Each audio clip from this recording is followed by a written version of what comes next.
He is an award-winning trophy-hoisting tennis champion, a professional CFI, II, and MEI flight instructor, a former freight dog, a former airline pilot, a current King Air flight instructor, a Falcon 2000 commander, a captain, and a corporate operator as well. He joins us from his mobile studio from the third floor of the Courtyard Marriott Hotel, where he is sharing a short layover with us.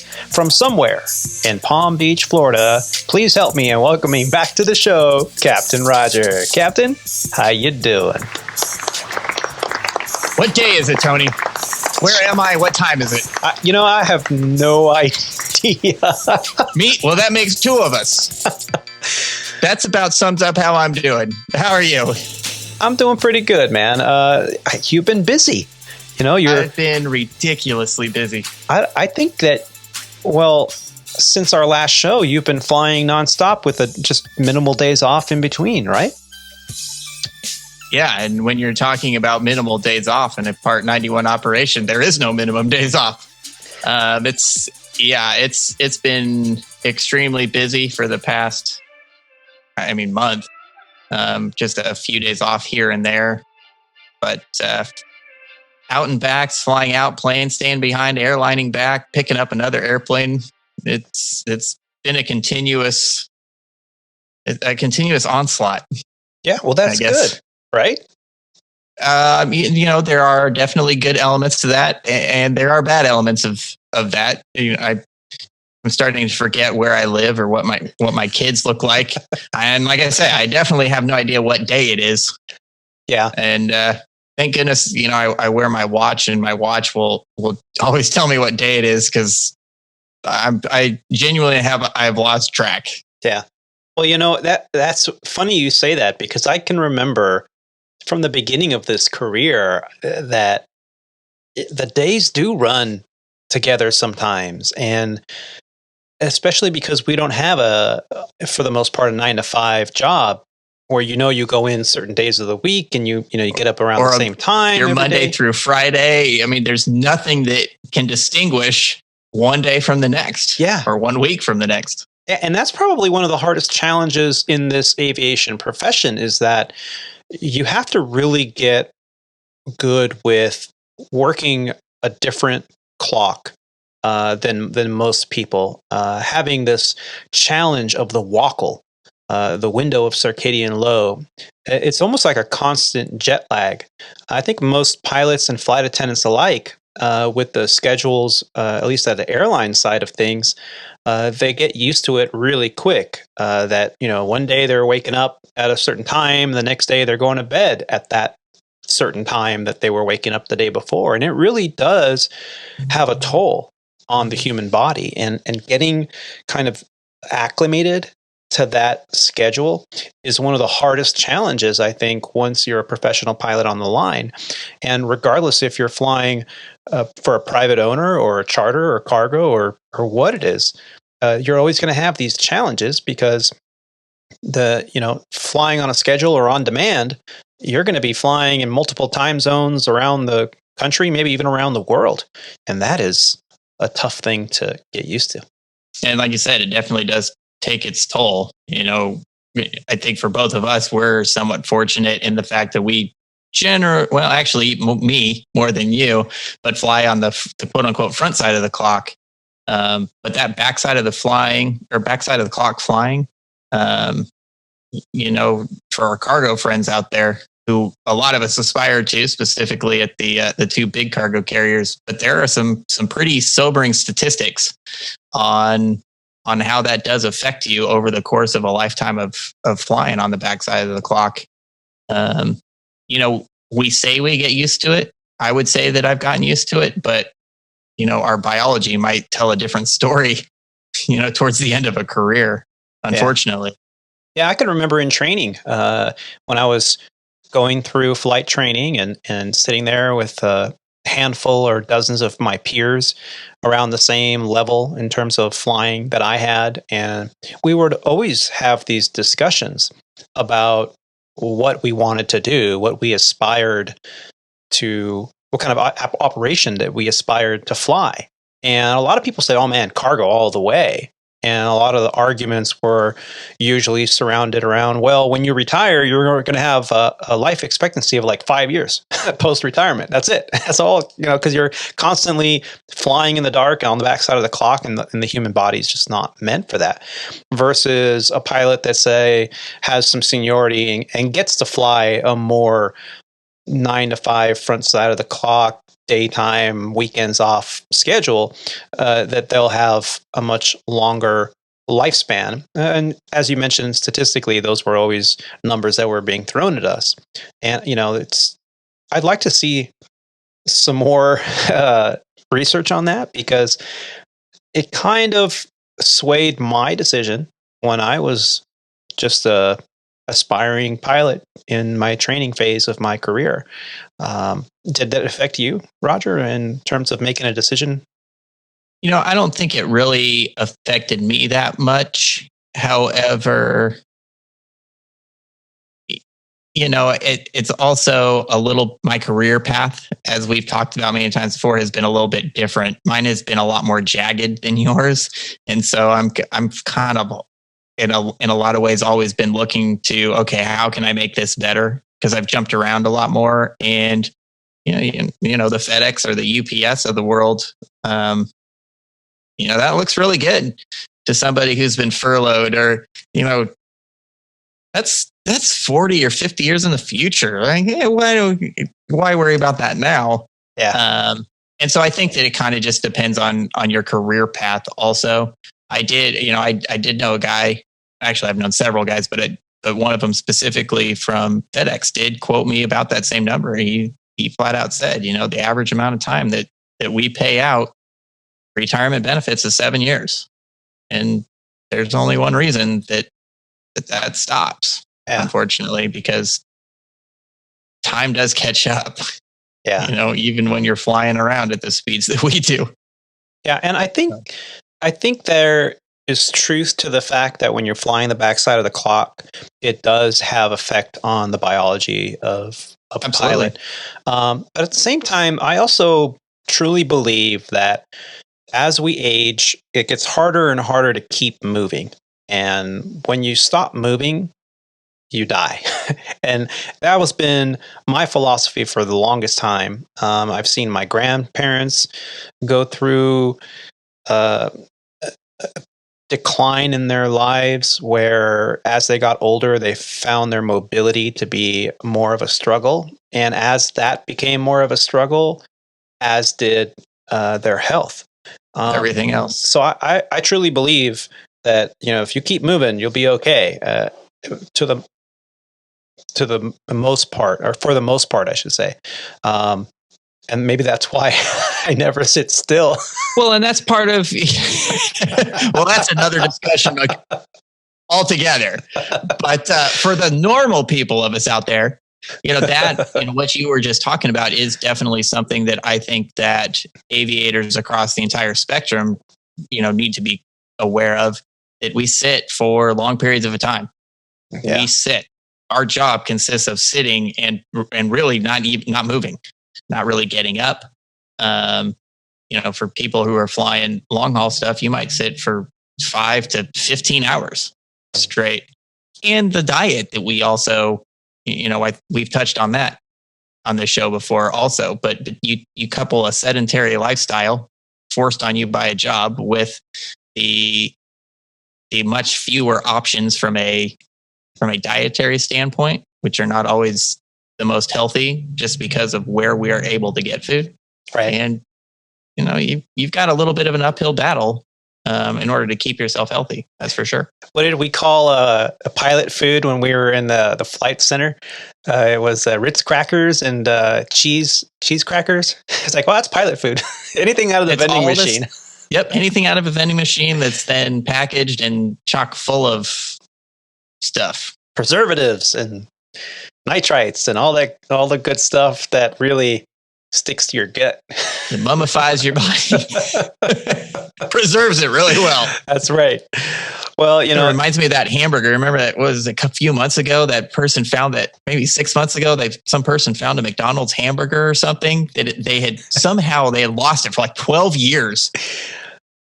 And it was still like you could recognize it apparently. Yeah. Like how many preservatives were in this in this stuff. I can remember a friend's kid was doing a science experiment for school, and they had to do that. They had to buy 2 McDonald's hamburgers or cheeseburgers and pull them apart and put them on a plate. And one was kept in the refrigerator and one was not. And they had to do their little research on it. And there was really no change between the 2 after weeks. That's like what we eat, folks. Like a Twinkie. A Twinkie is like good through a nuclear holocaust, man. Yep. Yep. And that's really some advice that if I could give a young aviator that's out there, just starting to get into the industry, take care of yourself. It is a very sedentary job. I forget, what is it? After the age of 30 or 40, we lose like 2% muscle a year, something crazy like that. So get in that gym when you're on that layover. Go for a run, go for a walk even. It's very important. And make good choices with the food that you eat. It'll increase your mental acuity. It'll increase your energy rate. You won't have to drink 5 or 6 cups of coffee just to get past the day or through the day. So it's very important to have a good, healthy diet. And it's really hard to do sometimes with our schedules. That kind of reminds me. I have a question for you that I was thinking about the other day that kind of goes along with the health aspect. Instead of eating, we'll talk about drinking, specifically water, not the drinking that every other pilot out there was thinking I was going to talk about here. Did you find, like, it's not so much of an issue with you now because you have a lab in the front of the airplane, but how much do you think that we dehydrated ourselves when we didn't want to take the walk of shame to the back of the Embraer 145 as regional pilots? So because I know I did. Yeah, you actually would hold out and not drink so much? Absolutely, because I didn't want to have to go and walk past 50 people to get to the lab in the back of the airplane. And, I didn't think about it so much at the time, but, lately I was like, I tell myself, Roger, you got to drink more water, which I think is good. But even now, I still find myself, which I do a good job at home, but, on the other 25 days of the month, I think I'm pretty sure that I dehydrate myself on purpose as to avoid having to walk to the back of the airplane, because that's the only place where we have a lab on our, on our jet. You at least have one in the front, but Roger, the only thing I'm going to say to you is shame on you. What would Kelly say right now? Kelly, and I hope you're listening, she would say, Roger, you have to drink more water. Kelly being... There are 50 people on the way between me and the lab, though. I've never been ashamed of the walk of shame. I know that, some of our listeners might go, what the heck are they talking about? So when you get your first job at a regional airline or at an operation where you're now flying on a schedule and you have passengers and it's all exciting. Well, one of the first things that you'll learn out on the line is you want to try to avoid, especially on a regional jet where the only lab is usually in the back of the cabin, you want to try to avoid having to drink too much water right before a flight and then midway through the flight have to say, well, oh man, I gotta go, I can't hold it any longer. And then they have to do the little swap with the flight attendant and the pilot, and the pilot has to walk to the back of the plane and pass every single passenger. And on an RJ, it's typically around 50 people that are now looking at you going, the pilot's out of the cockpit. Why is the pilot out of the cockpit? And then, of course, you'll hear at least 2 or 3 times, the cockpit's the other way. All the cliche jokes. Everybody's a freaking comedian, right? So I've never been ashamed of having to do that. I actually enjoyed it because then I could see, because when else are you going to see your passengers' faces? Because you're busy doing your pre-flight checks when they're boarding, and you're busy doing your post-flight checklists and getting your kit bag together when they're deplaning. So when are you really looking at the passengers, you're not. And so I wouldn't mind. Now, I had a kind of general rule. Well, I would not have iced tea or a big thing of like lemonade right before a flight or within an hour of a flight, because iced tea and lemonade do it to me every time. It's like, I'll have to go. There's no holding it. I have to go. Coffee, not so much, because so it's less liquid. But for me, I have like a 2-hour bladder. So even now, I drink a full, 1.5 liter bottle that they give you at the beginning of each flight. I'll drink. You guys get? Yeah, they'll usually a flight attendant will give you a trash bag and 2 bottles of water, one for each pilot. I will go through a bottle of water in a shift. So 5-6 hours of flying in a particular day. Now, has that drinking habits changed now that you have a lab in the front of the airplane, or has it actually? Okay, so that was yep. Because even though it's in the front, it's still a big ordeal, because now you have, usually you have the first class flight attendant, the purser, the number one. Doesn't necessarily mean they're the more senior flight attendant. It just means they're the one servicing the first class cabin and galley. And then you have 3 other flight attendants that are working in the back. At least that's the way it is in the configuration on a 320 and a 321. 319, there's only 2 in the back and 1 in the front. And I speak of this only because I'm familiar with it. So it's a big ordeal, because when a pilot has to come out of the cockpit, anyone who's traveled in the U.S. in the last 10 years knows that there is an exchange where, there's a cart that comes out that blocks the aisle for security reasons. And then if a pilot leaves their station, then that has to be replaced with a flight attendant in the cockpit while the other pilot goes to the bathroom. Okay. So it's still a big deal. Now, you can't leave the first class galley unattended. So they have to call the back, have one of the flight attendants come up to the front, put the cart in place, figure out who's going to go into the flight deck and who's going to stay behind to monitor the situation. Then the pilots have to go out and, they do their thing. They come back, they go through their procedure. It's still a big deal. Even though it is a dance. It's a dance, right? And we try to coordinate it so that both pilots go at the same time, or in the same procedural time frame. That way you're not going, well, I need to go. And then, okay. And then the captain's, are you going to go? No, I'm not going to go. And then 30 minutes later, well, now I got to go. So it's kind of a big deal. I try to make it, if it's a 2-hour flight or more, I'll usually go at least one time. If it's like a 6-hour flight, which I've been on those, then I'll twice minimum.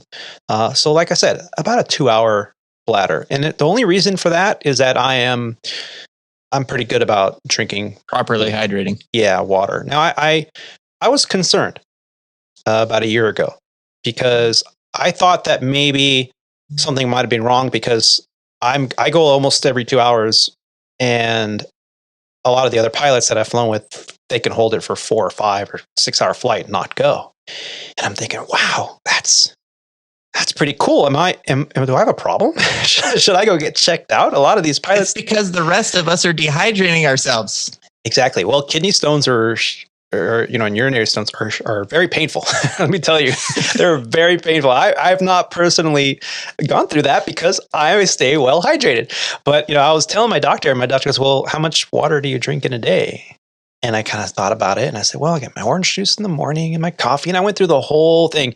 He goes, son, you drink about 6 times more than the average person your age. He goes, that's great.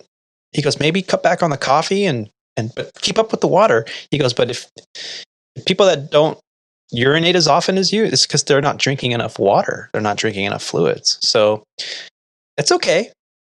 I don't mind the walk of shame, Roger. I was just wondering, apparently maybe it was, just me trying to, sacrificing my health for walking past those poor 50 people with the seatbelt sign on, wondering why they cannot get up, but why their pilot is. Yeah. Well, if you're thinking about, doing the dance in your seat on final, and now they'll say, go into holding and 30 minutes. And you're like, what the? And that's not a good time to use the restroom. The worst time was I remember flying into Denver International. It was terrible. And all I can remember is, thank goodness we were coming from the east. Thank goodness we landed on runway 8.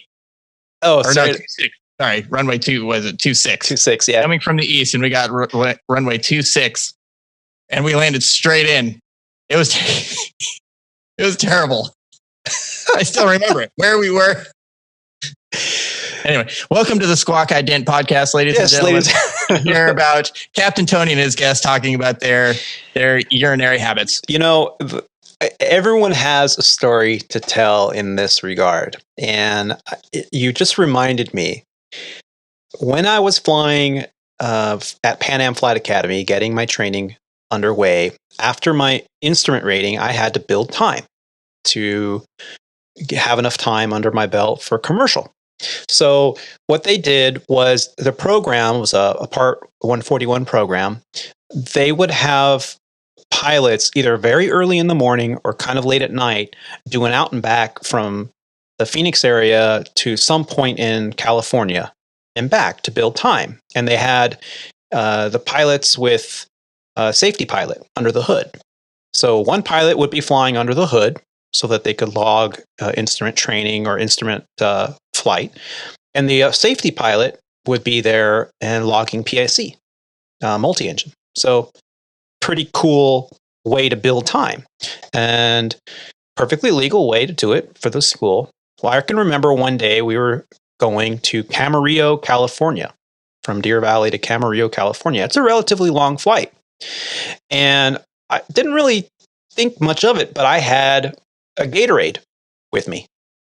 And I was drinking Gatorade in a PA, 42 or something like that. PA 40, one of those, a Seminole.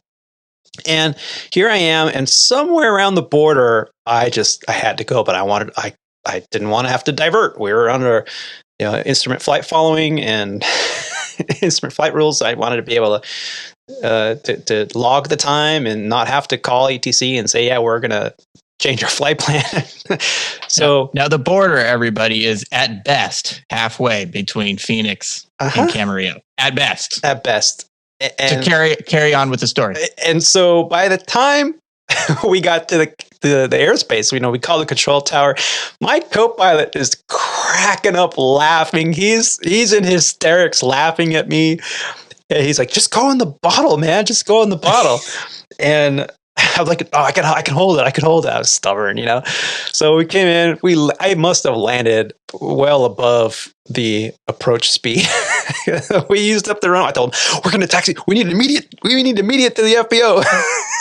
And so shut down the engine. I'm like, you're on the checklist. I opened the door and I'm running across the ramp. And I notice a bunch of people on this beautiful outdoor patio restaurant. And they're just seeing this pilot just running into the FBO. Oh my God. One of those moments should belong in a film. But you made it. I made it, and I didn't have an accident. Or that's the story that you're sticking to. No, it's true. But that's I learned early on. It's not worth it. It's not worth. My kidneys were hurting. My back was hurting. I mean, I was in pain. It was not good. So let's talk about the little John. No.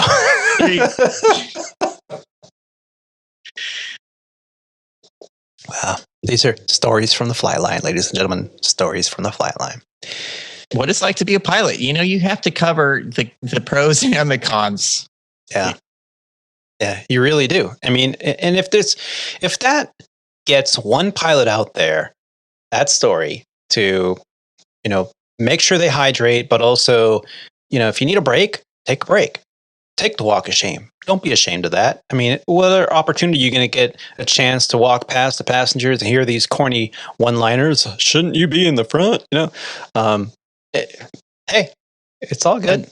And even in a smaller airplane, it wasn't that long ago. It was maybe a month or two ago where there was a smaller plane that called up on, it must have been a center frequency for a diversion. And the air traffic control always asks you, what's the reason for the diversion? And biological needs. Yeah. And that was just probably 2 months ago, I think. Yeah. Yeah, we're human. Yep. Now, not to say that you should drink a freaking extra large sweet Mountain iced Dew. tea right before you get on a flight deck, but plan accordingly. Definitely hydrate.